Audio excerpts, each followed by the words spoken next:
मोदी सरकार की तरफ से लगातार संविधान बदलने को लेकर कई बयान सामने आते रहे हैं, जिसका विपक्ष मुखर होकर पलटवार करता रहा है। साल 2024 में लोकसभा चुनाव के वक्त भी बीजेपी की तरफ से बयान सामने आए कि अगर बहुमत से हमारी सरकार बनी तो हम संविधान में संशोधन करेंगे। लेकिन आज संविधान दिवस के दिन पीएम मोदी ने कुछ ऐसा कह दिया जिसकी चर्चा सियासी गलियारों में जोरों पर है। तो क्या कुछ कहा है उन्होंने, जानने के लिए देखिए ये रिपोर्ट। 26 नवंबर वो तारीख है जिस दिन हमारे देश ने अपना संविधान अपनाया था। आज संविधान को अपनाने की 76वीं वर्षगांठ है, जिसे पूरा देश मना रहा है।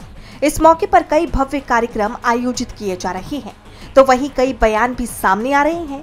पीएम मोदी ने इस मौके पर अपनी राजनीतिक यात्रा का स्मरण करते हुए कहा कि ये भारत के संविधान की ही शक्ति है, जिसने मुझ जैसे गरीब परिवार से निकले साधारण व्यक्ति को प्रधानमंत्री के पद पर पहुंचाया है। संविधान की वजह से मुझे 24 सालों के निरंतर सरकार के मुखिया के तौर पर काम करने का अवसर मिला है। मुझे याद है साल 2014 में जब मैं पहली बार संसद भवन में प्रवेश कर रहा था, तो सीढ़ियों पर सिर झुकाकर मैंने लोकतंत्र के सबसे बड़े मंदिर को नमन किया। साल 2019 में जब चुनाव परिणाम के बाद मैं संसद के सेंट्रल हॉल में गया था, तो सहज ही मैंने संविधान को माथे से लगा लिया था।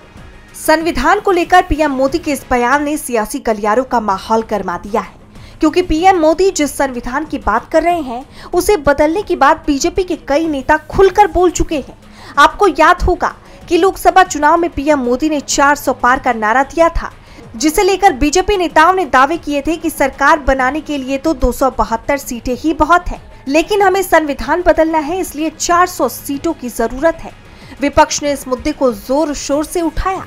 कांग्रेस सांसद राहुल गांधी जहां भी जाते हाथ में संविधान की किताब रखते, जनता को उनके हक के प्रति जागरूक करते नजर आते।